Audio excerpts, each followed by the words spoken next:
is Jenny and welcome to a new video. Before we jump into the interview, I have a quick announcement to make because the new album of Linkin Park is out right now. You can check it out by clicking on the link in the description box, and I would like to know what you guys think about the new album because I have something very cool here. Warner Music asked me to give away 5 albums to you guys, so I would like to know why you need to have this album in real life. So just leave a comment and I'll pick 5 random winners on Monday. I'm gonna send the winners a private message on their YouTube, so please check your private message inbox in your YouTube dashboard on Monday if you want to know if you won, and I hope you guys enjoy the interview.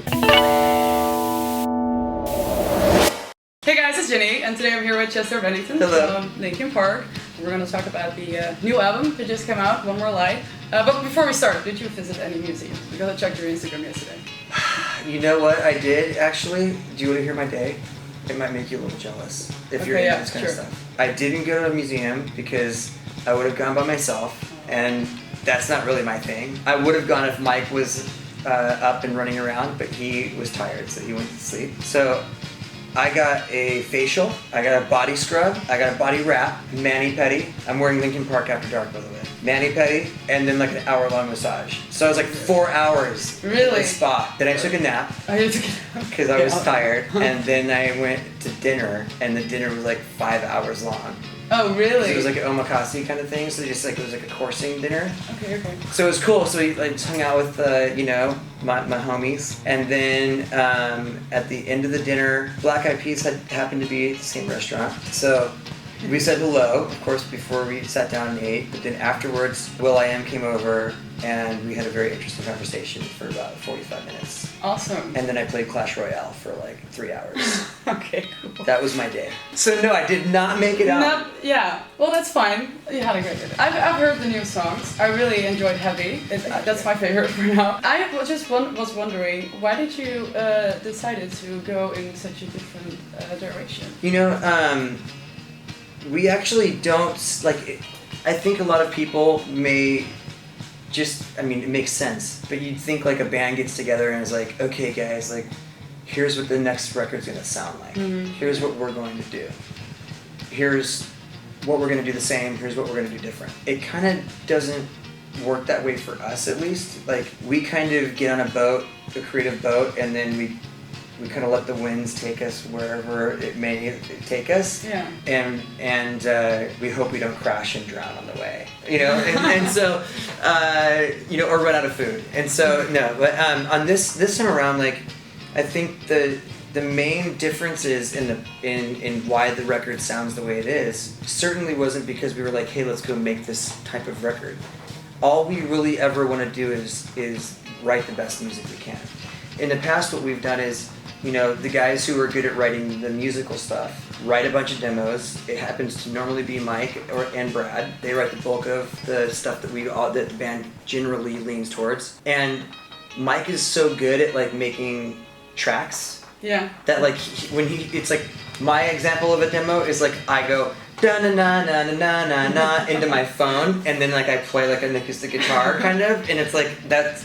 Yeah. There are 2 like voice memo demos. Yeah, because that was something I wanted to ask. You did it differently this time because normally you start with the melody, right? Yeah. No, normally we do tracks, and that's what I'm saying. Like that's the example of my demo.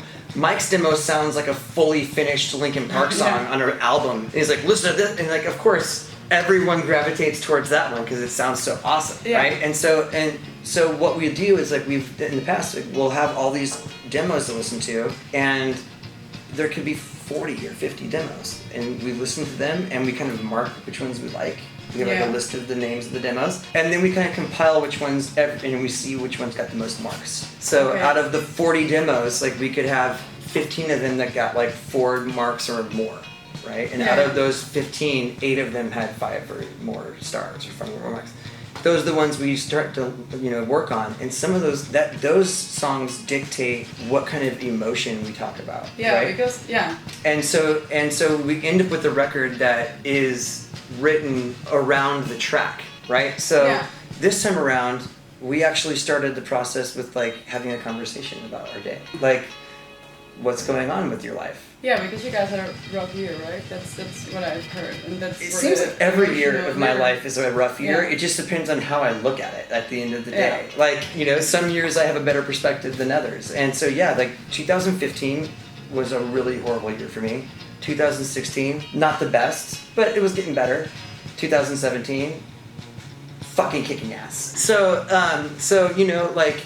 But there was a lot of stuff going on in everybody's lives. Like everyone in the band, in their own way, was going through a lot of really stressful circumstances. And that is where the lyrics came from. And so yeah, the songs came out of like, rather than having a track that sounded aggressive on a day where I wanted to talk about my kids, or Mike wanted to talk about his kids, or I wanted to talk about something, and then we have this like hardcore punk song with like industrial beats behind it, right? Well, that doesn't really lend itself to like I'm in love, you know, or whatever. Like, so you know, but when you don't have any music and you walk into a room and you sit down and talk about what's going on in your life, and then everyone that's involved in that session is talking about what's going on in their lives, we pick up on something that as a group we all kind of relate to, and then we start talking. And next thing you know, by the end of the day, we've got lyrics and melodies, and then we've got these chord progressions behind them. And now instead of having a track to choose from, you have a group of songs that start from lyrics and melodies. And what ends up happening is we're taking snapshots of our emotions as they're happening, and the situations as they're happening, as opposed to having to draw on those things to lend itself to a track. And that's truly the difference. So it wasn't like we decided to go this route. It was like this was the way the songs sound. The tracks were built to serve the lyrics and melodies. Yeah. So yeah. Cool. It's kind of like a really long and maybe interesting explanation. No, it's very interesting. I do have another question because you guys did making ofs from several albums. Yeah. Are you gonna make a making of from this one?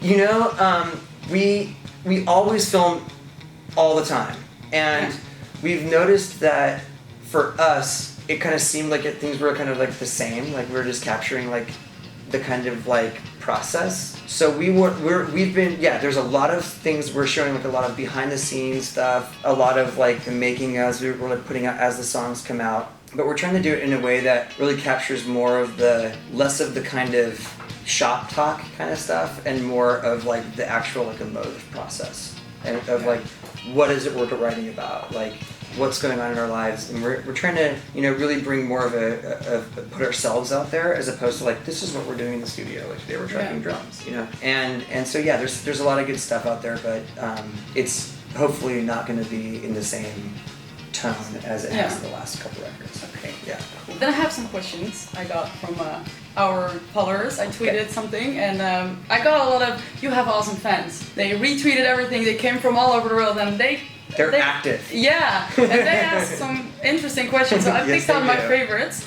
So are you okay with me asking those? I'm totally okay with it. Yes. Okay. The first question is light, so that's fine. What's your favorite time of the day? Favorite time of the day? I love mornings. Yeah, I thought so. I used to despise mornings, but I love mornings, especially early, super early morning, like when the sun's coming up and like the world hasn't quite caught up to the day. If you get used to like getting up at that time of day, it's like you have 2 days in one day. Yeah, I know what you mean. Yeah. You know what I'm talking about? Like you have the part of the day for you, and then you have the part of the day where you just give yourself away to everybody else. Yeah. Bands you listened to as a teenager? I listened to lots of different bands, but my favorites were Jane's Addiction, 9 Inch Nails, Red Hot Chili Peppers, Nirvana, Ministry, Nights Are Ebb, Skinny Puppy, Circle Jerks, NWA, Public Enemy, KRS-One, Rob Bass, The Smiths, The Cure, Depeche Mode. I also really liked ABC, not Another Bad Creation, but the one that sang pop. The Millionaire song or the Billionaire song. You know, the Millionaire. Yeah, you know what I'm talking about. And Ocean Blue. Like that one. Any more? Do you need more? No, we have to wrap it up. So I have 2 more questions that I would really love to have answered. A future collaboration with Eminem, is that something you would consider? Yeah, I think that guy's done some pretty good stuff. Yeah, because I would be very excited. I would be very excited. I love Eminem. I think he's great. Let's hook this up. You know, No, but yeah, I absolutely that would be super fun. I think. Yeah, I know we've reached out to him in the past. I just don't know if he answers any of our mail. Okay.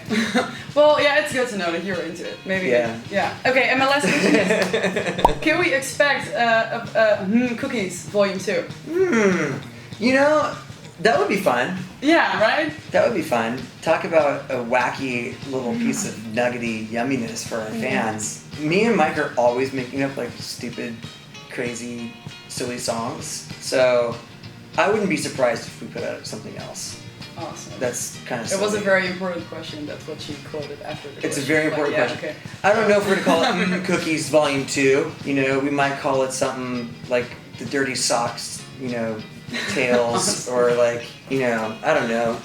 Awesome. Leftover Salmon or something like that. Leftover Salmon. There's the name of a band of a bunch of old dudes in my neighborhood that have a band called Leftover Salmon, and it's That's awesome. good for them, I guess. Oh, okay. Well, thank you so much for answering all my questions You're and very having welcome. this chat. And Pleasure. Okay, thank you so much. And good luck tonight with this afternoon with the acoustic show. I'm very excited. Me too. Thank you. I hope I remember the words. Yeah, sure you will. You'll know. You'll be singing. Yeah, I'll be so listening just in in case. the back. Just in case. Thank you. Bye. Bye.